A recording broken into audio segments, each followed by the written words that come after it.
আসসালামু আলাইকুম দর্শক, আপনাদের সাথে আমি আতিক রহমান পূর্ণিয়া।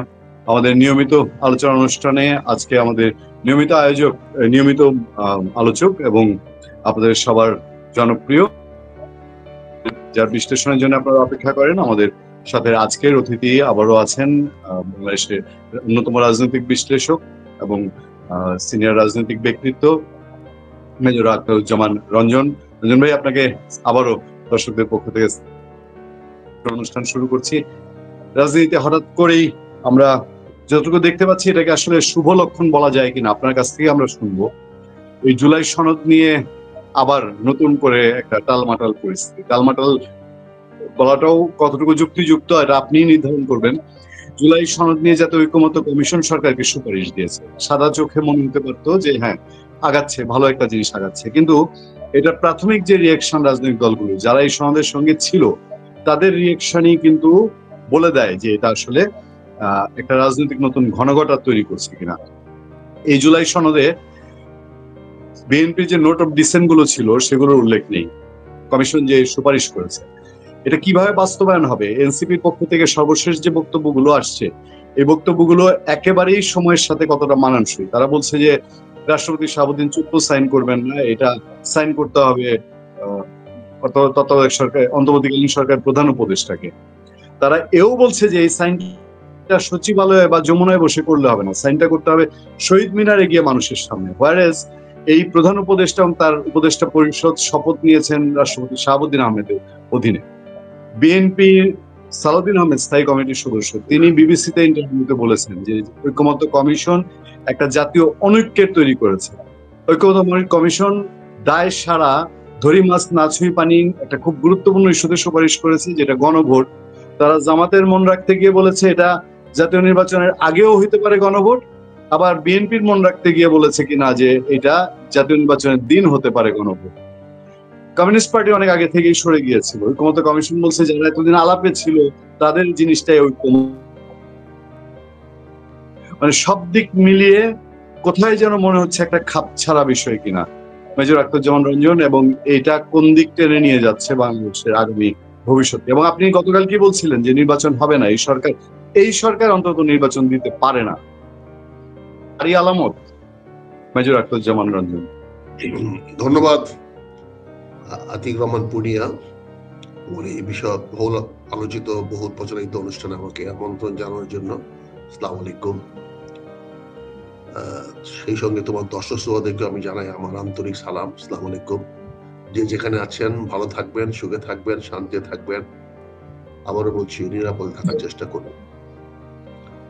দেখেন, বাংলাদেশ বা পৃথিবীর সব দেশের রাজনীতিটা একটু যোগ করে দিই। আপনার একটা আলোচনার সূত্রপাত ধরে একজন দর্শক, নিয়মিত দর্শক আপনার, তিনি বলছেন আমি আগের এক অনুষ্ঠানে বলেছিলাম জুলাই সনদ বিএনপির জন্য ফাঁদ, কিন্তু আক্তার ভাই ওই দিন বলেছিলেন বিএনপি স্মার্ট মুভ করেছে, কিন্তু আজ এর ফলাফলটা কি হলো? আমার মতামতের বিরোধিতা করেছিলেন ওই দিন। মানে বিএনপি আসলে একটু ব্যাকফুটে কিনা? সরি আক্তার ভাই, জি প্লিজ। আমি যে বক্তব্য দিচ্ছিলাম আপনাকে, যে রাজনীতিটা পৃথিবীতে সবসময় হয়, রাজনীতিবিদরা হলো ওই রাষ্ট্রের বা ওই দেশের একটি অত্যন্ত উচ্চাবলিশা শ্রেণী বা মানুষ, যারা পৃথিবীটাকে সামনের দিকে দেখে, তারা পিছনের দিকে তাকায় না। রাজনীতিবিদদের পরাজয় হওয়ার পরে তাদের অস্তিত্ব থাকে না। রাজনীতিবিদ তারাই যারা পৃথিবীটাকে সামনের দিকে দেখে, আগামী দিনে কি হবে, আগামী দিনটা কোথায় নিয়ে যাবে, তারা সেটা নির্ধারণ করে। অবশ্যই সবকিছু নির্ধারণের মূল পরম করুণাময় আল্লাহ তাআলা, আল্লাহ আমাদেরকে সেটাই দেন যেটা আমরা প্রাপ্য হই। এখানে রাজনীতি যারা করবেন তাদের সামনে থাকতে হবে প্রাজ্ঞতা, তাদের সামনে থাকতে হবে দূরদর্শিতা, তাদের সামনে থাকতে হবে আগামী দিনে তারা কি করতে চায়। কোন রাষ্ট্রনায়ক, আধুনিক রাষ্ট্রনায়ককে বলেন আর অতীতে রাজা মহারাজা বাদশাহ সম্রাট যাদেরকে বলেন, তারা কখনোই বর্তমানকে নিয়ে সন্তুষ্ট ছিল না এবং থাকেও না। তারা সবসময় আগামী দিনের চিন্তা করে, তারা সবসময় আগায় যেতে চায়, পরবর্তী ধাপে কি করবে সেটা হলো রাজনীতিবিদদের পরিকল্পনা, এবং সেই অনুযায়ী তারা দুইভাবে কাজ করে। একটা, আধুনিক বিশ্বে এখন সবাই জনমত তৈরি করার চেষ্টা করে, আমি আগামী দিনে কি করব সেটার জন্য জনমত সৃষ্টি করে জনগণের সমর্থন নেওয়ার চেষ্টা করে। আর আরেকটি আছে, আগামী দিন আমি কি করব তা বাস্তবায়ন করার জন্য সশস্ত্র বাহিনী তৈরি করে, সৈন্যবাহিনী বলেন বা সশস্ত্র বাহিনী বলেন বা যে কোনো ধরনের অস্ত্রধারী বাহিনী তৈরি করেন, এটা তৈরি করে। এটা রাজনীতিবিদের দুইটা খেলাই। আপনি সম্প্রতি দেখেন আমেরিকান রাষ্ট্রপতি প্রেসিডেন্ট ডোনাল্ড ট্রাম্প, সে রাজনৈতিক স্ট্র্যাটেজি খেলতে গিয়ে এখন বলছে আগামী প্রেসিডেন্ট নির্বাচনে সে ভাইস প্রেসিডেন্টও হতে পারে। আবার বলছে তার ভাইস প্রেসিডেন্ট হবে প্রেসিডেন্ট প্রার্থী এবং তার পররাষ্ট্রমন্ত্রীকে করবেন উপরাষ্ট্র ভাইস প্রেসিডেন্ট। তার মানে সে শুধু এখনের অবস্থা না, আগামী দিনে রাজনীতিকে নিয়ন্ত্রণ করার জন্য সে নিজে প্রেসিডেন্ট না হইলেও তার অনুগত, বাধ্য বা আপন লোকদেরকে প্রেসিডেন্ট বানানোর পরিকল্পনা করছে। এটা এখন আপনি কি চোখে দেখবেন? এটাই তো আগামী দিনে আমেরিকা কোন দিকে যাবে সেই পরিকল্পনা সে করছে, যাতে আগামী দিনেও আরো 4 বছর যেন আমেরিকাকে ট্রাম্পের নিয়ন্ত্রণে রাখা যায়। এটা আমেরিকানবাসীরা কেউ সমর্থন করতে পারে, আবার কেউ সমর্থন করবে না। সে কিন্তু জনমত সৃষ্টি করার জন্য এই বক্তব্যটা বাজারে ছেড়ে দিয়েছে। এখন যদি আমেরিকার বেশিরভাগ মানুষ তাকে সমর্থন করে, তাহলে তার সেই পরিকল্পনা বাস্তবায়িত হবে। আর যদি বৃহৎ জনগণ তার সেই সমর্থন না করে, তাহলে সেটা তার পরাজিত হবে, সেটা ধূলিসাৎ হয়ে যাবে, সে হেরে যাবে। এটাই তো রাজনীতির খেলা। এখন তো সশস্ত্র বাহিনী তৈরি করে যাবে না, কিন্তু অনেক তৃতীয় বিশ্বে আজকে সশস্ত্র বাহিনী গঠন করে জনগণের উপর তাদের মতামত চাপিয়ে দেওয়ারও কিন্তু রাজনৈতিক অনেক কাজ আমরা দেখতে পাচ্ছি, অনেক আফ্রিকান দেশে দেখতে পাচ্ছি। আপনি দেখেন 2 দিন আগে কি বলে থাইল্যান্ড এবং কম্বোডিয়ার শান্তি চুক্তি হয়েছে। তার মানে সেখানে তাদের যুদ্ধ চলছিল, কিন্তু সেগুলো তো পত্রিকার খবরে আসে নাই, আসতে দেয় নাই, কিন্তু তাদের যুদ্ধ ছিল, করতেছিল। সেটা আমেরিকার প্রেসিডেন্ট মালয়েশিয়াতে গিয়ে সেখানে এটা সমাপ্ত করে দিয়ে আসছেন।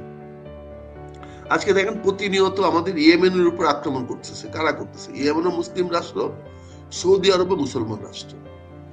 সেই ইয়েমেনকে আক্রমণ করছে কারা? কাজেই এখানে আমাদের মুসলমানদেরকে নিধন করতেছে মুসলমানরাই। আপনি দেখেন পাকিস্তান আফগানিস্তানে আজকে সশস্ত্র সংগ্রাম, যুদ্ধ শুরু হয়ে গেছে একে অপরের বিরুদ্ধে। দুটি তো মুসলমান রাষ্ট্র, এখানে মুসলমান ট্রাম্প কার্ডটা কাজে লাগতেছে না কেন? এখানে এই তুরুপের তাসটা ক্যাচ করতেছে না কেন? এখানে তো মুসলমান দুইটা দেশই, আফগানিস্তানও মুসলমান এবং কট্টর মুসলমান, পাকিস্তানও মুসলমান এবং কট্টর মুসলমান। তাহলে এদের সীমান্তে সংঘর্ষ কেন, যুদ্ধ কেন? এবং এই কয়েকদিন ব্যাপী যুদ্ধ চলছে এবং যুদ্ধ আগামীতে চলবে বলে সবাই দামামা বাজাচ্ছে।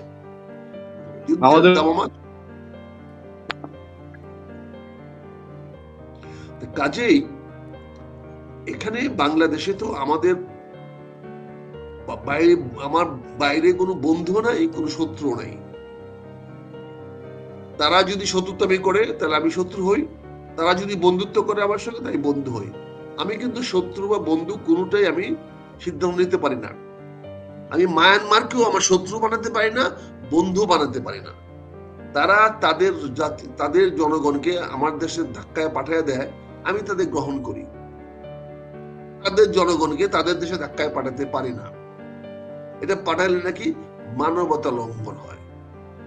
ওরা যে পাঠাইলো তখন মানবতা লঙ্ঘন হয় না, তখন জাতিসংঘ দেখে নাই, তখন এথনিক ক্লিনসিং হয় নাই। বড় বড় সুন্দর সুন্দর শব্দ তো আমরা দেখেছি, আপনারা আবিষ্কার করেছেন, এথনিক ক্লিনসিং করতেছেন। তাহলে যখন মুসলমানদেরকে ওখান থেকে বের করে দেওয়া হলো, রোহিঙ্গাদেরকে বের করে দেওয়া হলো, তখন কি মানবতা লঙ্ঘিত হয় নাই? তো এই বিষয়গুলো আমরা দেখি না। আমরা এখানে বাংলাদেশটাকে আগামী দিনে কারা শাসন করবে, আগামী দিনটা কোন দিকে যাবে, সেটা সিদ্ধান্ত নেওয়ার মালিক একমাত্র বাংলাদেশের রাজনীতি যারা করে তারা। জনগণও না, জনগণ জানে না আগামী দিনে কে ক্ষমতায় যাবে, কে যাবে না। জনগণকে জানানো হবে আগামী অমুক দিন নির্বাচন, আপনারা ভোট দিতে আসেন। আর না হলে জানাবে কালকে ঢাকা শহরে মিছিল আছে, আপনারা আসেন। জনগণ যদি মিছিলে যায় তাহলে মিছিল জয়ী হবে, জনগণ যদি নির্বাচনে যায় তো নির্বাচন জয়ী হবে। কিন্তু মিছিল হবে না নির্বাচন হবে, এটা সিদ্ধান্ত করবে রাজনৈতিক দলেরা। যদি রাজনৈতিক দলের লোকেরা সরকার থাকে, যদি সরকারের রাজনৈতিক দল থাকে, তাহলে সে রাজনৈতিক দল সিদ্ধান্ত নেবে পরবর্তী বাংলাদেশ কোন ধাপে যাবে। কিন্তু আমাদের দুর্ভাগ্যবশত আজকে বিভিন্ন কারণে আমরা একটা সদ্য বিপ্লব যেটা করতে পেরেছিলাম, অর্থাৎ মিছিলের মাধ্যমে যে জয়টা আমরা অর্জন করেছিলাম, সেই জয়টাকে আমরা ধূলিসাৎ করে দিয়েছি। ষড়যন্ত্র করে সেই বিপ্লবটাকে আজকে আমরা জাতির সামনে আমি ম্রিয়মাণ করে দিয়েছি। বিপ্লবের সম্মান, বিপ্লবের মর্যাদা, বিপ্লবের উদ্দেশ্য, লক্ষ্য সবকিছুকে আমরা ধূলিসাৎ করে দিয়েছি। এবং শুধু তাই নয়, মার্কিন প্রশাসন পরিবর্তন হওয়ার পরে আমাদের বিপ্লবীদেরকে মার্কিন অর্থে পরিচালিত একটা মার্সিনারি বা ভাড়াটিয়া বাহিনী হিসাবে দাঁড় করিয়ে দিয়েছেন ট্রাম্প সাহেব। ট্রাম্প সাহেব যখন বলেছে বাংলাদেশে রিজিম চেঞ্জের জন্য মার্কিন যুক্তরাষ্ট্র ইউএসএইড এর মাধ্যমে, পিটার হাসের মাধ্যমে এবং ওইখানে যে বিভিন্ন বাণিজ্যিক প্রতিষ্ঠানগুলো আমেরিকান আছে তাদের মাধ্যমে বাংলাদেশে $29 বিলিয়ন বিনিয়োগ করে এই বিপ্লবটা করানো হয়েছে। তাকে ট্রাম্প সাহেব কলঙ্কিত করে দিলেন। অর্থাৎ যারা বিপ্লব অংশগ্রহণ করেছেন তারা জনগণের জন্য বিপ্লব করেছেন, এই কথাটা আজকে বলতে পারছেন না এরা। এবং এই ট্রাম্পের এই বক্তব্যের প্রতিবাদও করছেন না, কেউ দাবিও করছেন না যে এই $29 বিলিয়ন কে পেয়েছে সেটা একটা তদন্ত করা হোক। আমরা কি সেই তদন্ত চেয়েছি? সেই কমিশন তো আমরা করা হয় নাই। যে ডোনাল্ড ট্রাম্প যে ইউএসএইড এর মাধ্যমে বাইডেন প্রশাসন বাংলাদেশের 29 মিলিয়ন দিয়েছে বলে প্রচার করেছেন, ঘোষণা দিয়েছেন, এটা তদন্ত করা হোক বা আমেরিকান অথরিটির কাছে জানতে চাওয়া হোক যে কারের মাধ্যমে আপনারা টাকাটা বিতরণ করেছেন। এই প্রশ্ন তো আমরা করি নাই। ফলে আমি আপনি যারাই আজকে বিপ্লবের পক্ষে বিপক্ষে বলছি, তারা যে ওখান থেকে অর্থ নেই নাই এর কোন নিশ্চয়তা নাই। দেখেন, সন্দেহ এমন একটা বাতিক, সন্দেহ করলে কিন্তু সবাইকে সন্দেহ করা যায়। আজকে আমরা কিন্তু সবার সন্দেহের আওতায় চলে এসেছি এবং দেখেন কত পরিকল্পিতভাবে বিপ্লবটাকে ধ্বংস করে দেওয়া হলো। আজকে আপনি বলছেন যে এই ঐক্যমত কমিশনের যে বক্তব্যটা আসছে, ঐক্যমত কমিশনে কি করলেন? ডক্টর ইউনূস সাহেব রাষ্ট্র পরিচালনা করতে এসে তিনি একক দায়িত্ব নিতে চাচ্ছিলেন না। একক দায়িত্ব নিতে না চাওয়ার জন্য উনি একটা বিভিন্ন কমিশন করে দিলেন। উদ্দেশ্য হলো যে বিভিন্ন কমিশন উনাকে যে সুপারিশগুলো করবেন, উনি সেই সুপারিশের ভিত্তিতে উনার কার্যক্রমগুলো পরিচালিত করবেন, যাতে উনি জনগণের সামনে বলতে পারেন আমি তো একটা কমিশন করে দিয়েছিলাম, সেই কমিশনের সঙ্গে আপনার আলাপ আলোচনা করে আমাকে যা করতে বলেছেন জনগণের সেই কথা মতো করেছে। উনি উনার এই কমিশন গুলাকে একটা জনমত তৈরি করা বা জনগণের কাছ থেকে মতামত নেওয়াটা সুযোগ সৃষ্টি করে দেওয়ার জন্য তিনি করছিলেন। এটাকে আমি খারাপ ভাবে দেখছি। মানুষ তো এটা বিশ্বাস করে না। মানুষ তো বিশ্বাস করে যে উনি এটা সময় ক্ষেপণ করেছেন। এই সংস্কারের তার কোনো ইচ্ছা ছিল না, সে আগেই থেকে বিভক্ত করেছে। আমার কথাটা শেষ করি, তাহলে আপনি জিনিসটা বুঝতে পারবেন। আমরা এটাকে খারাপ বলছি না, এটা হতেই পারে যে কোনো কমিশন করে দিয়ে উনি কাজটা করবেন, এটা ভালো, ওনাকে সাধুবাদ জানাই। কিন্তু দেখা গেল উনি যে কমিশন গুলা গঠন করেছেন সেই লোকগুলা যোগ্য ছিল না, সেইগুলা কোনো ক্রেডিবিলিটি ছিল না, তাদের পিছনে কোনো জনগণের সংযোগ ছিল না, জনগণের সঙ্গে তাদের কোন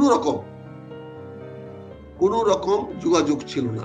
তারা কতগুলো প্রাতিষ্ঠানিক লোক, তারা কতগুলো প্রতিষ্ঠান থেকে এসছে, বিভিন্ন এনজিও থেকে আসছে, তারা জনগণকে প্রতিনিধিত্ব করেছে, এমন কাউকে কমিশনে রাখা হয় নাই বা কমিশন করা হয় নাই,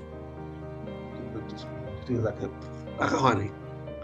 কাজেই এই কমিশনটা ব্যর্থ হয়েছে।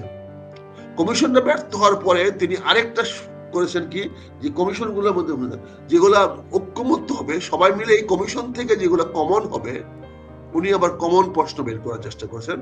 সেই জন্য ওনার নেতৃত্বে উনি একটা ঐক্যমত্য কমিশন তৈরি করেছেন। সেখানে আবার একজন বিদেশিকে এবং বিদেশি একটি গোয়েন্দা সংস্থার একজন, সবাই বলে, মানুষ বলে এটা তাদের নিয়োজিত এক ভদ্রলোককে ভাইস চেয়ারম্যান করে এটার দায়িত্ব দিয়েছেন। তারা গত 9 মাস যাবৎ বিভিন্ন কথা বলছে, আমরা আজকে তো বলছি না, এই তখনই বলেছি এই ভদ্রলোকের অধীনে যে কাজটা হবে সেটা জনগণের কাছে গ্রহণযোগ্য হবে না। এটা তো আমরা 9 মাস আগেই বলেছি, আজকে বলিনি, আপনার অনুষ্ঠানে বলেছি। আপনি বলেছেন অনেকদিন আগে থেকে বলেছেন। হ্যাঁ, বহু আগে বলেছি। ঐক্যমত্য কমিশন বাংলাদেশে কোনো কিছু দিতে পারবে না। আজকে ঐক্যমত্য কমিশন বাংলাদেশে কোনো দিতে পারে নাই, এটা জনগণ দেখছে। আজকে মানুষের মাঝে প্রতিমান হচ্ছে। আজকে আমাদের কে সঠিক কে বেঠিক এই কথাগুলো বলার চেষ্টা করছে। আমি সঠিক কি বেঠিক এটা আমি দাবি করছি না, আমি আমার মনোভাবটা অতীতে ব্যক্ত করেছি, এখনো ব্যক্ত করছি। ঐক্যমত্য কমিশনের এই ফলাফলটাকে গুবলেটে করার জন্য, এটাকে আরেকটা ষড়যন্ত্র পাকানোর জন্য, আরেকটা বিশৃঙ্খল পরিবেশ সৃষ্টি করার জন্য এটা করা হয়েছে। তাদের সময়কাল বৃদ্ধি করতে করতে তারা এসে 30 তারিখ পর্যন্ত তাদের সময় ছিল।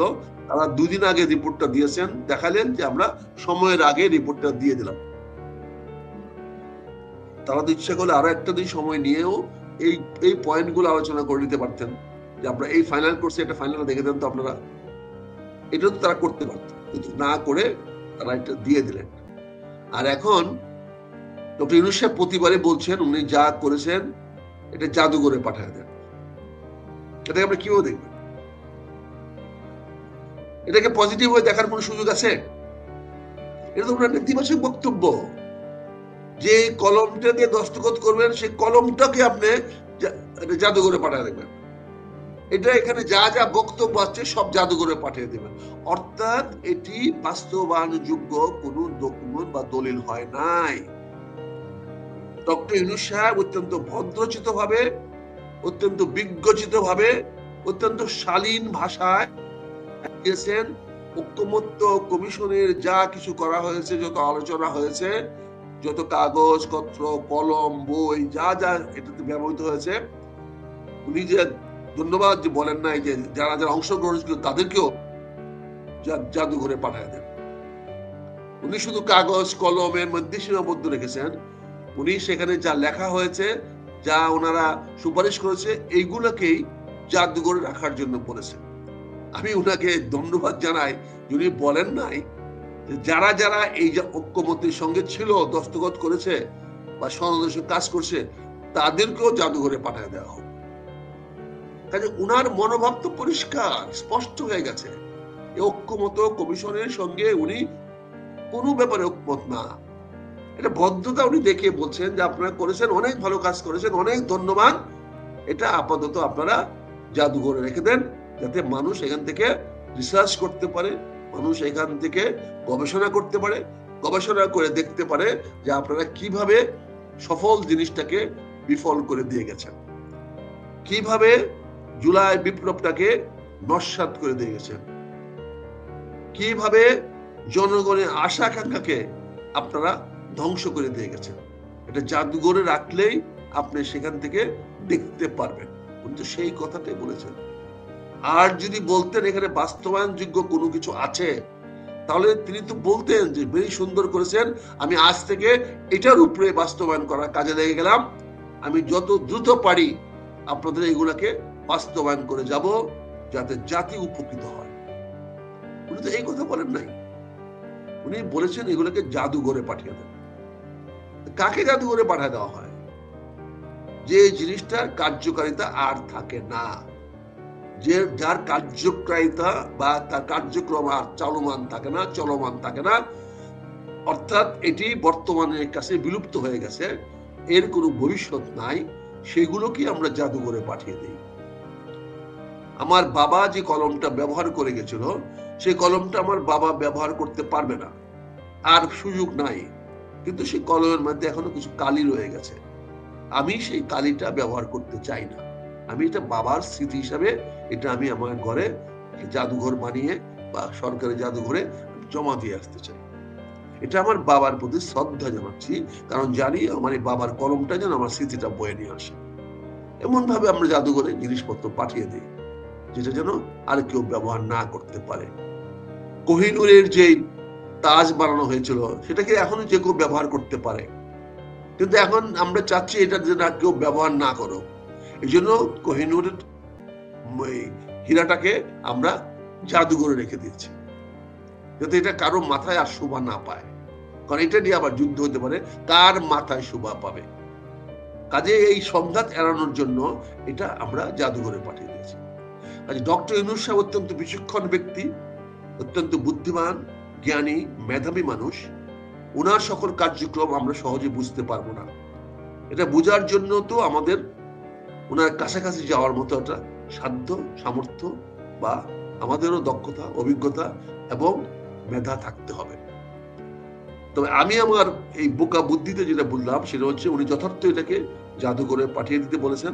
আমরা মনে হয় এটা নিয়ে আর আলোচনা না করি, আসেন আমরা সামনের দিকে আগাই, কিভাবে নির্বাচনটা করে ডক্টর ইউনূস একটা নির্বাচিত সরকারের সাথে ক্ষমতা হস্তান্তর করে তার কাছে ক্ষমতা দিয়ে সসম্মানে উনি ওনার অবস্থান থেকে চলে আসতে পারেন। উনি যে দায়িত্ব নিয়েছেন সে দায়িত্বের মেয়াদ উনি এখন নির্দিষ্ট করে দিয়েছেন যে ফেব্রুয়ারি 2026 সনের পরে তিনি আর ক্ষমতায় থাকবেন না। এটা ওনার স্পষ্ট বক্তব্য, উনি সবখানে বলে আসছেন, মসজিদে বলেছেন, মন্দিরে বলেছেন, হিন্দুদের সামনে বলেছেন, খ্রিস্টানদের সামনে বলেছেন, মুসলমানদের সামনে তো বলে যাচ্ছেনই। কাজে ওনার সেই বক্তব্যটা উনি আগামী 2026 সনের ফেব্রুয়ারি পরে ক্ষমতায় থাকার সকল কথার নৈতিকতা, বৈধতা উনি হারিয়ে ফেলেছেন। কাজে ওনাকে এখন কি সে বৈধতা আছে কোন দিক থেকে? আমি তো সেটাই বললাম যে উনি সকল বৈধতা হারিয়ে ফেলেছেন। ওনার এখন যে কমিটমেন্টটা আছে সেটা হচ্ছে ফেব্রুয়ারি মাসে একটা নির্বাচিত সরকারের কাছে ক্ষমতা হস্তান্তর করে উনি দেশে একটা দৃষ্টান্ত স্থাপন করবেন, একটা আনন্দ ঘন উৎসব পরিবেশের নির্বাচন হবে।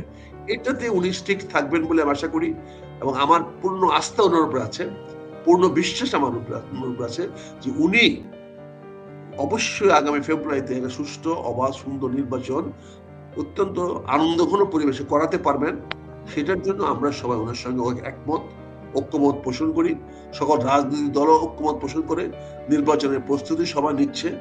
এখানে যদি নির্বাচন কমিশন যদি কোন রকম আবার গুবলেট তৈরি না করে, কোনো প্রকার সমস্যা সৃষ্টি না করে, কাউকে প্রতীক দিবে কাউকে দিবে না এইসব ধরনের ধান্দাবাজি না করে, তাহলে নির্বাচনটা সুষ্ঠুভাবে দিকে এগিয়ে যাচ্ছে। এখানে যদি কাউকে সুযোগ করে দেয় নির্বাচনটা বানচাল করা বা নির্বাচন না হওয়ার দাবি তোলা, তো সেটা একমাত্র করতে পারে ইলেকশন কমিশন। ইলেকশন কমিশন হয়তো সরকারকে একটা বৈধতা দিতে পারে, কিন্তু ইলেকশন কমিশন গন্ডগোল তৈরি করার পরে যে ক্ষতিগ্রস্ত হবে সেটা সবচেয়ে বেশি ক্ষতিগ্রস্ত ডক্টর ইউনূস সাহেবকে। কারণ আগামীতে আরেকটি বিপ্লবের পথ তৈরি হয়ে যাবে। আমি গত পরশুদিন আপনার কাছে বলেছি যে একটা পূর্ণ বিপ্লবের সকল প্রকার প্রস্তুতি নিয়ে নেওয়া হয়েছে ইতিমধ্যেই। আমরা ইতিমধ্যেই পূর্ণ নতুন একটা বিপ্লব শুরু হওয়ার আলামত আমরা দেখতে পাচ্ছি। কথাবার্তা অনেকের মধ্যে আমরা সেই ধরনের আলামত দেখতে পাচ্ছি। অনেকে নির্বাচনে যাব না নামেও নির্বাচনের প্রচারণা চালাচ্ছে, অনেকে নির্বাচনে যাব নামেও একটা বিপ্লবের পথ তৈরি করার চেষ্টা করছে। অনেকে এমন কিছু দাবি দেওয়া সামনে নিয়ে আসার চেষ্টা করছে যে দাবি দেওয়া গুলো পূরণ না হলে ন্যায্যভাবে নির্বাচনে তাদের পক্ষে যাওয়া সম্ভব হবে না। যেমন আমি আপনাকে উদাহরণ দিই, এনসিপি মার্কা চেয়েছে, প্রতীক চেয়েছে ধানের শাপলা।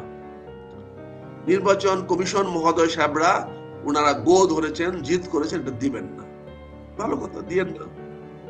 যদি ওটা না দেন তাহলে ওরা নির্বাচনে আসবে কিভাবে? আপনি যেই মার্কাই দিবেন সেই মার্কা তারা গ্রহণ করবে। এনসিপি কি আপনার বাপার চাকর যে আপনি যা বলবেন, বা আপনার অধীনস্থ কোনো কর্মকর্তা কর্মচারী তারা আপনি যেটা বলবেন তারা সেটাই মেনে নিবে? কাজে আপনি যদি প্রতীক তাকে নিজের বানানো দেন সেটা তো সে গ্রহণ করবে না। তার মানে নির্বাচনে না আসার মতো সকল পথ প্রশস্ত করে দিলেন নির্বাচন কমিশন, এবং এখানে একটা এক্সট্রা অর্ডিনারি পরিবেশ সৃষ্টি করলেন, এবং একটা শূন্যতা সৃষ্টি করলেন। যে শূন্যতাটাকে তিন ভাবে পূরণ হতে পারে। একভাবে পূরণ হতে পারে একটি সশস্ত্র বিপ্লবের মাধ্যমে, পূর্ণ বিপ্লবের মাধ্যমে পুরাতন সব ভেঙে চুরে ছেড়ে দেওয়া। আরেকটা হতে পারে একটা এক্সট্রা অর্ডিনারি মেজার নিয়ে, এখনো যেহেতু সংবিধান বলবৎ আছে, এখনো রাষ্ট্রপতি জরুরি অবস্থা ঘোষণা করে বাংলাদেশের জনগণের সাংবিধানিক অধিকার খর্ব করে তারা সাংবিধানিক ভাবেও জরুরি অবস্থা ঘোষণা করে এই শূন্যতা পূরণ করতে পারে, দূর করতে পারে। কিন্তু দুটি অবস্থাতেই কিন্তু ডক্টর ইউনূস সাহেবকে বা ওনার এই অন্তর্বর্তীকালীন সরকারকে বা তার পরিষদকে ক্ষমতায় থাকার সুযোগ দেয় না, দিবেও না। সবচেয়ে বেশি ক্ষতিগ্রস্ত হবে তারা। এটাই আমি বিনীতভাবে করছি, এটাই আমি আমার ধারণা থেকে বলার চেষ্টা করছি। আপনারা হয়তো আমার সঙ্গে কেউ একমত হবেন না, না হওয়াটা স্বাভাবিক, কারণ আপনাদেরকে বোঝানোর মতো, আপনাদের সামনে স্পষ্ট করার মতো জ্ঞান, মেধা, বুদ্ধি কোনোটাই আমার নাই। আমি যেটা বলছি সেটা আমার নিজের ব্যক্তিগত বুঝ থেকে বলছি, ব্যক্তিগত ধারণা থেকে বলছি। কাজে এইটা কোনটা আপনাদের কাছে কাম্য হবে সেটা আপনারা চিন্তা করে দেখেন, সেটা আপনারা ভাবেন। দেশের বিদগ্ধ সমাজ যারা আছেন, দেশের বিভিন্ন রাজনীতিবিদরা আছেন, তারা ভাবেন।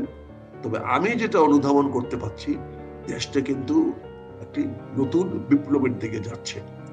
আমি কিন্তু ব্যক্তিগতভাবে সেই বিপ্লবের পক্ষে। ধন্যবাদ। এই পর্যায়ে পর্যন্ত বলেন এর পরের প্রশ্ন কি আপনার?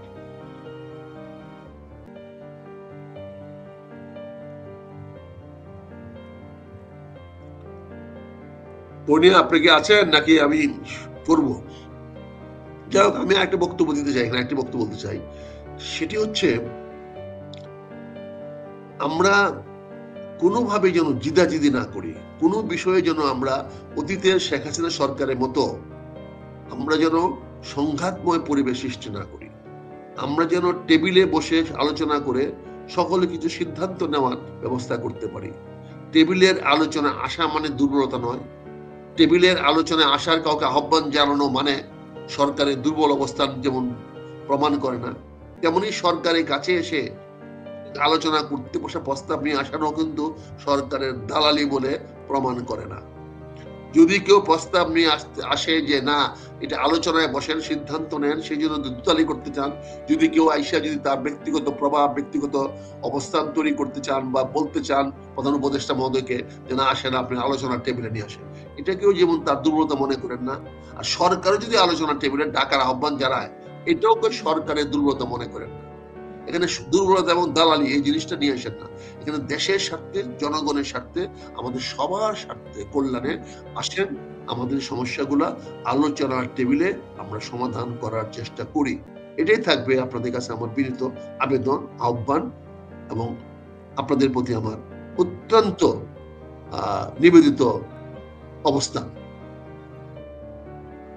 ধন্যবাদ ডাক্তার ভাই। আমরা নিশ্চয়ই রাজনৈতিক পটভূ, রাজনৈতিক যে ডেভেলপমেন্ট গুলো হবে সেদিকের দিকে নজর রাখবো, কারণ দেখা যাচ্ছে বিএনপির প্রতিক্রিয়াটা সবচেয়ে বেশি এবং মানুষের মধ্যে আজকে আমাদের দর্শকরা যে কমেন্ট করছেন তাদের কাছেও আমরা সোজা বাংলায় যদি বলি বিএনপিকে কি সরকার ডস দিল কিনা, সেরকম প্রশ্ন মানুষজন তুলছে যে বিএনপির সঙ্গে যে কথা হয়েছে ঐক্যমত্য কমিশন, বিএনপি যে পরিমাণ ছাড় দিয়েছে, এই সরকারকে যে পরিমাণ সহযোগিতা করেছে, শুধু বিএনপি যদি বিন্দু পরিমাণ এখান থেকে ছাড় না দিত, সহযোগিতা না করতো, এই সরকারের এত দূর আসা সম্ভব হতো না। সেই জায়গায় এই ঐক্যমত্য কমিশন এবং সবশেষ সরকারের স্টেপ, এনসিপির বক্তব্য, এই শহীদ মিনারে গিয়ে সনদে সাইন করা, রাষ্ট্রপতিকে দিয়ে সাইন না করানো, এইসব একেবারেই মানুষের চোখে, মানুষ যে কমেন্ট করছে, আমি দু একটা দর্শকদের প্রতি সম্মান জানিয়ে দু একটা কমেন্টে মনোযোগ দিয়ে আজকে আলোচনা শেষ দিকে নিয়ে যাবো।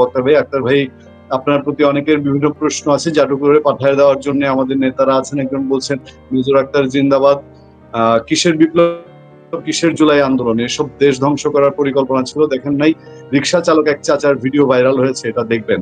একটা ভিডিও সোশ্যাল মিডিয়ায় ভাইরাল হয়েছে, সেই ইনকিলাব মঞ্চের হাদি ভোট চাইতে গেছেন একজন হকার বয়স্ক মানুষের কাছে, তিনি ফিরেও তাকাচ্ছেন না।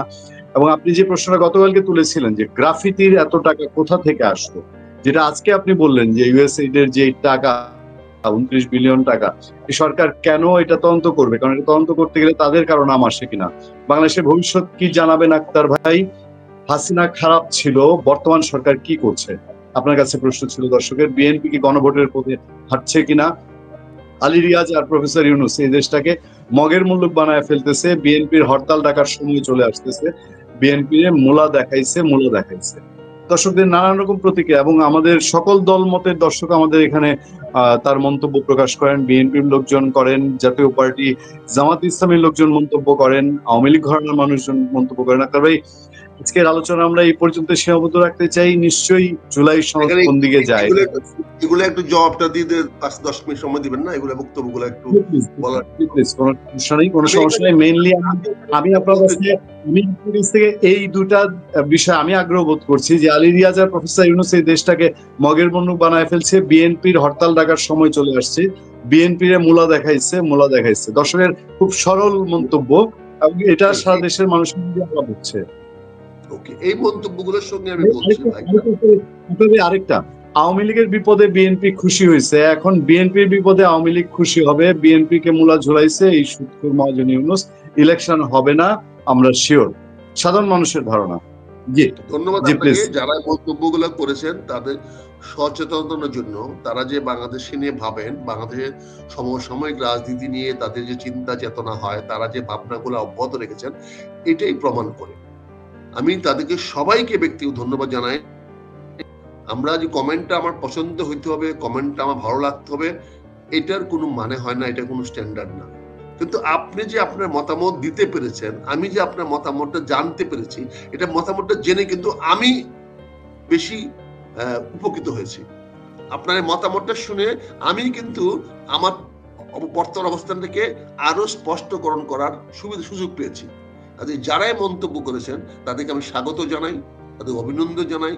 আপনাদের রাষ্ট্রকে নিয়ে চিন্তা করেন, দেশকে নিয়ে চিন্তা করেন, শুধু আপনার মধ্যে চিন্তা সীমাবদ্ধ না রেখে সেটাও যে অন্যকে জানানোর মতো সৎ সাহস, উৎসাহ, উদ্দীপনা আপনাদের আছে, সেই জন্য আমি আপনাদের প্রতি কৃতজ্ঞ এবং সাধুবাদ জানাই।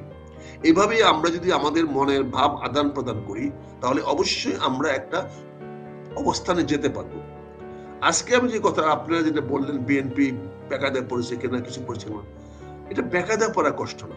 বিএনপি তার আদর্শগত অবস্থান থেকে, রাজনৈতিক অবস্থান থেকে, বাংলাদেশের প্রতি তার কমিটমেন্ট অবস্থান থেকে সে গত 1 বছর ধরে, এই 15 মাস ধরে অত্যন্ত নিষ্ঠার সঙ্গে, অত্যন্ত রেসপন্সিবিলিটির সঙ্গে, দায়বদ্ধতার সঙ্গে তার দায়িত্ব পালন করে আসছে।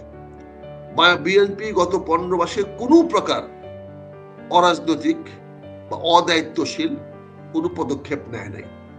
বিএনপি প্রথম থেকেই সরকারকে সমর্থন দিয়ে আসছে এবং সরকারকে সফল করা, বাংলাদেশের কোন রকম মানে কি বলে রেখে অপরিণামদর্শী কোন পদক্ষেপের সঙ্গে বিএনপি অংশগ্রহণ করে নাই, বলে নাই।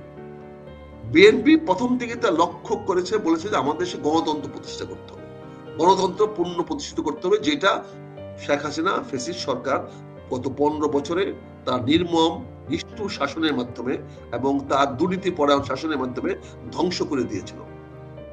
বিএনপির উদ্দেশ্য একটাই এবং সৎ প্রথম থেকে করে আসছে, সেটা হচ্ছে জাতিকে আবার নির্বাচনমুখী করে একটি গণতান্ত্রিক সরকার এবং জনগণ কর্তৃক গঠিত নির্বাচিত একটা সরকার বাংলাদেশকে দিতে চায়। এইটাই আন্দোলনটা করে আসছে, এই বক্তব্যগুলো দিয়ে আসছে। বিএনপি সেখান থেকে এখনো বিচ্যুত হয় নাই। বিএনপি আদর্শগত এই কথাগুলো বলে আসতেছে যে দেশ শাসন করার অধিকার হলো একমাত্র জনপ্রতিনিধির মাধ্যমে, জনগণের সরাসরি নির্বাচনের মাধ্যমেই যে সরকার ক্ষমতায় আসবে সেটাই জনগণের কাছে বৈধ সরকার। তারপরেও এই লক্ষ্য অর্জন করার জন্য অন্তর্বর্তী সরকারকে তার আগের থেকে বলে আসছিল ডিসেম্বরের মধ্যে নির্বাচন দিতে হবে।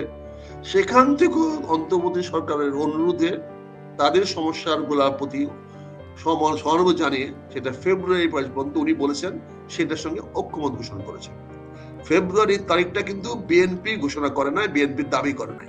বিএনপির দাবি ছিল ডিসেম্বরের মধ্যে, কিন্তু অন্তর্বর্তীকালীন সরকারের প্রধান ডক্টর ইউনূস সাহেব ওনার কাছ থেকে, জননেতা তারেক রহমানের কাছ থেকে চেয়ে ফেব্রুয়ারির মধ্যে সময় নিয়েছেন এবং উনি অত্যন্ত বিচক্ষণতার সঙ্গে জননেতা তারেক রহমান সম্মান দেখিয়েছেন বয়োজ্যেষ্ঠ নেতা জনাব ডক্টর ইউনূস সাহেবকে, এবং ওনার মতামত, বক্তব্য বা উনি যেটা করতে চেয়েছেন তা সমর্থন জানিয়েছেন।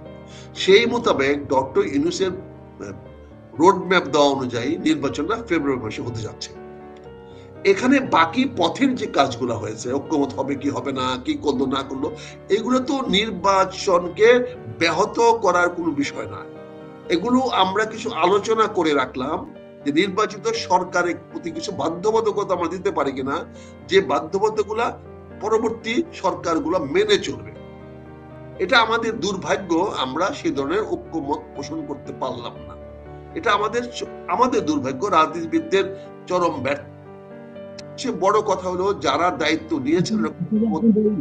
আপনি বলেন, আপনার মূল্যবান বক্তব্য জানতে চাই। আমার একটা প্রশ্ন যোগ করে নেই সাথে। সংস্কার কমিশন আজকের দিনে এসে তার যে রূপ প্রকাশ করেছে এবং সে যা যা করছে, তাতে কি বাংলাদেশকে সে কোনো বড় সংঘাত সংঘর্ষের দিকে ঠেলে দিচ্ছে? প্লিজ, আমি একটু যোগ করলাম। আমি সেই দিকে আসতেছি। এখানে এটা যে আমরা জাতিগতভাবে সকল রাজনৈতিক দলগুলো আমরা একটা ঐক্যমতে পৌঁছতে পারি নাই। তার চেয়ে বড় ব্যর্থতা হলো যারা দায়িত্ব নিয়েছিল জাতিকে, জনগণকে, বিশেষ করে রাজনৈতিক দলগুলোকে একটা ঐক্যমতে নিয়ে আসবে, তারা নিদারুণভাবে ব্যর্থ হয়েছে এবং তারা তাদের কাজে বিশ্বাসযোগ্যতা হারিয়েছে। শেষ পর্যন্ত যেটা হারিয়েছে সেটা হলো বিশ্বাসযোগ্যতা। তারা তাদের মতামতের মধ্যে যা যা বলে নাই সেগুলো লিখে দিয়েছে, আর যেগুলো আলোচনা হয়েছে সেগুলো পরিষ্কারভাবে উপস্থাপন করে নাই। ফলে এরা বিশ্বাস ভঙ্গের দায়ে আজকে দায়বদ্ধ। এই ঐক্যমত কমিশন আজকে একটি বিশ্বাসঘাতক প্রতিষ্ঠানে পরিণত হলো। জনগণের আস্থা তাদের উপর তো আজ থেকে আর নাই, থাকবে না, তারা করেছে। এখন তারা ব্যর্থ হয়েছে বলেই মানুষের যারা ব্যর্থ হয় তারা কি হয়, তোকে যখন পারলাম না তো লাউ গাছটা ছিঁড়ে দিলাম। এখন তারা যখন পারলো না ঐক্যমত কমিশন, ফলে জাতি যেন আর কখনো ঐক্যমত হইতে না পারে সেরকম একটা পরিবেশ সৃষ্টি করতে চাইবে, এটাই স্বাভাবিক। আমার অনুরোধ থাকবে আজকের থেকে সবার কাছে যে আজ থেকে এই মুহূর্ত থেকে ঐক্যমত কমিশনের সবাইকে অপ্রাসঙ্গিক করে দেন। তাদের কোনো বক্তব্য আপনারা গ্রহণ করবেন না, শুনবেন না। তাদের সঙ্গে এই ব্যাপারে আর কোনো আলোচনা করার দরকার নাই। রাজনৈতিক, অর্থনৈতিক, সামাজিক সকল অবস্থান থেকে তাদেরকে অপ্রাসঙ্গিক করে দেন। আমাদেরকে সবাই এগিয়ে যান সুষ্ঠু নির্বাচনটা কিভাবে হয়। আমার দৃঢ় বিশ্বাস বিএনপি যেভাবে আগাচ্ছে তাতে বিএনপি নির্বাচনের পক্ষে থাকবে, এবং নির্বাচনের পক্ষে যারা থাকবে না তাদের সামনে দুইটি রাস্তা খোলা আছে। আমি পরিষ্কার করে বলছি, আগামী ফেব্রুয়ারি মাসের নির্বাচনের পক্ষে যারা থাকবেন না তাদের সামনে মাত্র দুইটি পথ খোলা আছে। একটি পূর্ণ বিপ্লব করে সেই নির্বাচনকে ঠেকাইতে হবে।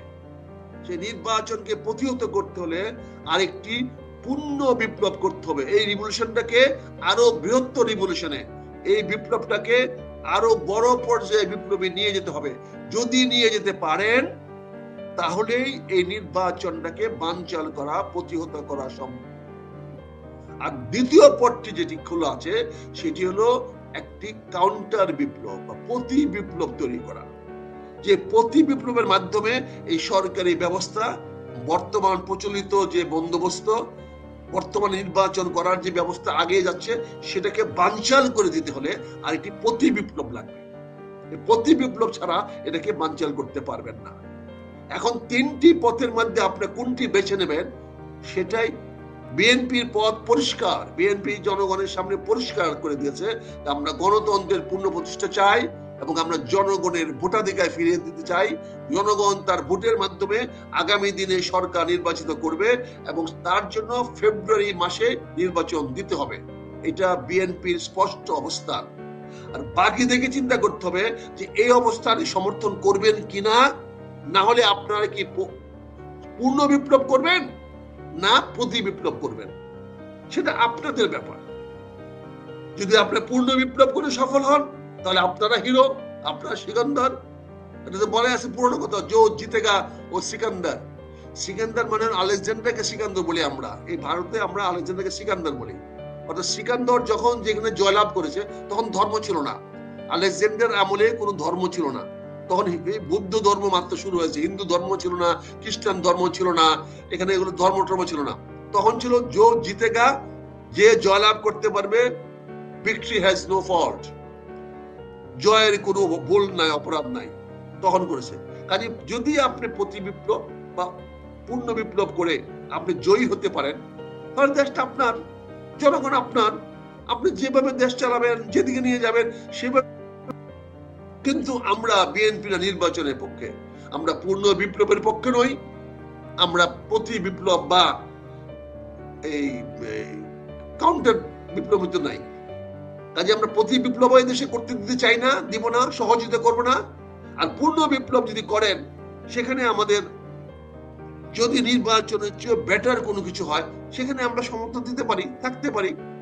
রিভলিউশন বা বিপ্লব গুলো যদি জনগণের প্রত্যাশিত হয়, সেখানে আমাদের সমর্থন করতে আপত্তি নাই। কিন্তু প্রতি বিপ্লব তো কোনো অবস্থাতেই আমরা করতে দিতে পারি না। জুলাই বিপ্লবের যে সফলতা আমাদের আসছে, সেই সফলতা করার মতো দেওয়ার ক্ষমতা আমরা কাউকে দিতে পারি না। সেটার জন্য আমরা লড়বো, দরকার বলে আবার নতুন ঐক্য করব, নতুন মেরুকরণ করব, নতুন প্ল্যাটফর্ম তৈরি করব। কিন্তু প্রতি বিপ্লবের বিরুদ্ধে আমরা অবশ্যই আমাদের যুদ্ধ, আমাদের বিপ্লব অব্যাহত রাখবে। কিন্তু যারা পূর্ণ বিপ্লব করতে চান, তাদের প্রতি আমার সমর্থন থাকবে, তাদের অনুরোধ থাকবে, বিপ্লব করবেন না একটা নির্বাচনের মাধ্যমে জনগণের ক্ষমতা জনগণের কাছে ফিরিয়ে দিবেন। এই বিচারটা আপনারা করেন, এই বিবেচনা আপনারা করেন, এটাই থাকবে আমার আবেদন। তবে আমার আরেকটু জানার, আমি আগ্রহী হয়ে উঠেছি, সেটা হলো যে বিএনপি কে যে জুলাই সনদে সইটা করায় নেওয়া হলো, নেয়ার পরে চূড়ান্ত যে আউটপুট আসছে, সেটা এখন বিএনপি, বললাম তো সালাউদ্দিন, আপনিও পড়েছেন নিশ্চয়ই নিউজটা, আমি চেষ্টা করেছি আপনার বন্ধু পৌঁছানোর, যে সালাউদ্দিন আহমেদ নিজেই বলছেন যে এই ঐক্যমত্য কমিশন অনৈক্য তৈরি করছে, এবং বিএনপির সমর্থকরা আমরা দেখছি উপরে আমাদের নোটিফিকেশন যাচ্ছে, হোয়াটসঅ্যাপে নক দিচ্ছেন, আমরা তো চিনি বিএনপির মানুষজনকে, যে ঐক্যমত্য কমিশন কি সংঘাতের দিকে নিচ্ছে কিনা। বিএনপি কি তাহলে একটা কোন রকম লাভ দিয়ে এই সনদটা আগে সই করিয়ে নেওয়া হয়েছে, এখন অন্যরকম কিছু করা হচ্ছে?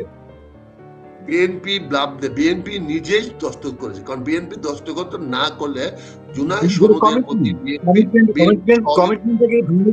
কমিটমেন্টটা ভেঙে দিচ্ছে। ভাবার কোনো কারণ নেই তো, কারণ বিএনপি জুলাই সনদ দস্তখত না করলে সবাই বিএনপি কে টার্গেট করতেন, সবাই বলতেন যে বিএনপি কারণে হচ্ছে না।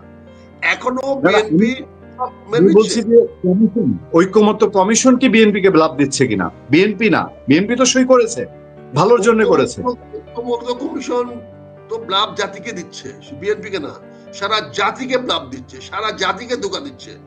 সে জাতির সামনে একটা বেঈমান সংগঠন হিসাবে বেঈমান মানুষের পরিচিত হচ্ছে, বিএনপি কে না। তারা যারা জাতিকে তারা ধোঁকা দিচ্ছে, বিএনপি কে শুধু না, জামাতকে দিচ্ছে, এনসিপি কে দিচ্ছে, তারা ধোঁকা দিচ্ছে।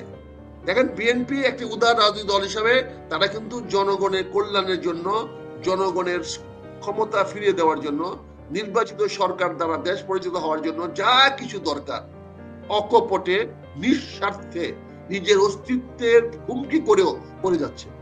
তারেক রহমান সাহেব কিন্তু অব্যাহতভাবে, গতকালকেও উনি যে বক্তব্য দিয়েছেন, যুগান্তকারী বক্তব্য দিয়েছেন, উনি উনার যারা আজকেও দিয়েছেন, যারা নির্বাচনে অংশগ্রহণ করবে তাদের প্রতি ঐক্যের ডাক দিয়েছেন।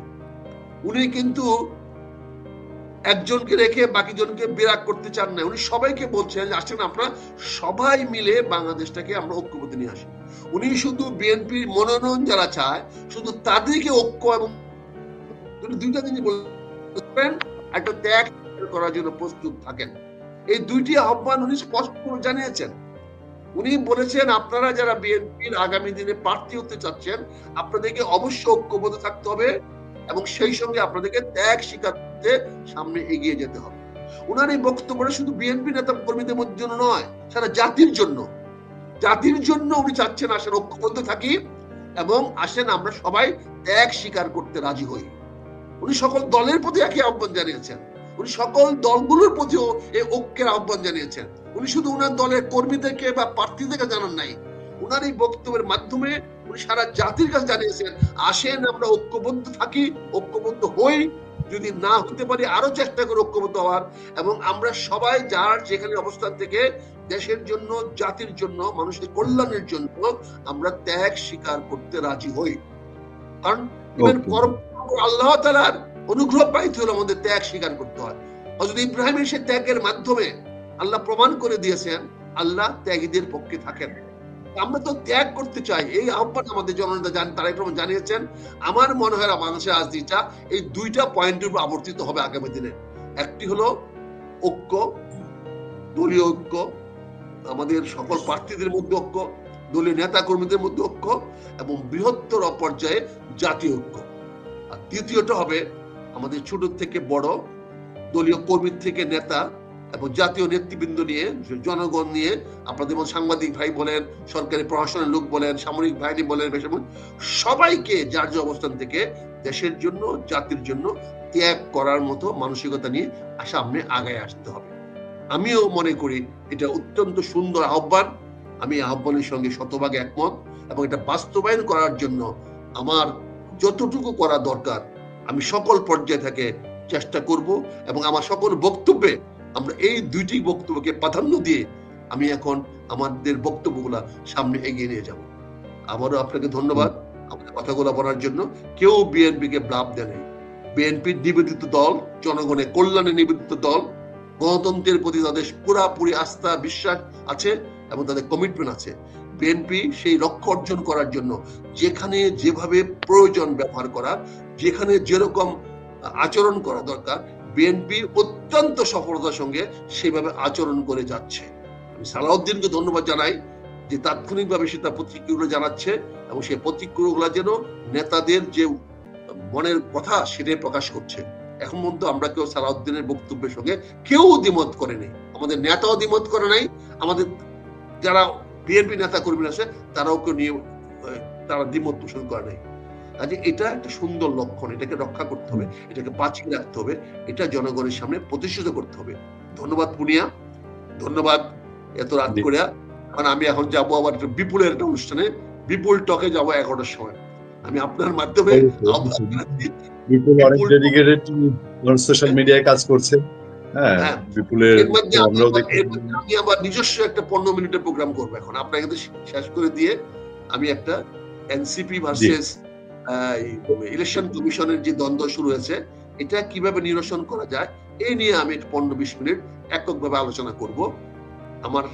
আমার যে আপনার প্ল্যাটফর্মের আমন্ত্রণটা আপনি নিশ্চয়ই দর্শকদেরকে আমাদের মাধ্যমে জানাতে পারেন। আমরা ধন্যবাদ। আমার আছেন, দেখতে পারেন, আমার এই নামে আছে, সেটা যদি আপনারা দেখেন, দেখার সুযোগ হয়।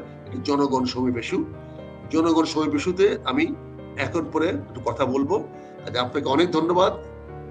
আমারটা অবশ্য আমারটা পুরাটাই হলো জননিবেদিত, এখানে কোনো বাণিজ্যিক উদ্দেশ্য নয়। আমি একটা প্ল্যাটফর্ম ব্যবহার করতে চাচ্ছি আমার মত, পথ এবং আমার চিন্তাগুলো জনগণের সঙ্গে শেয়ার করার জন্য। অনেক অনেক সফলতা কামনা করি। আমি আবার একটু দর্শকদেরকে জানাতে চাই, প্ল্যাটফর্মটার নামটা হচ্ছে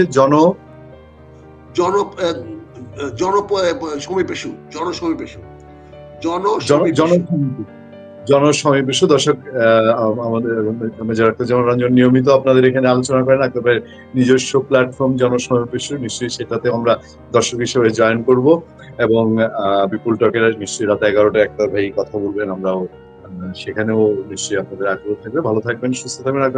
আপনার দীর্ঘায়ু এবং সুস্থতা কামনা করে আজ এখানে বিদায় নিচ্ছি। আসসালামু আলাইকুম।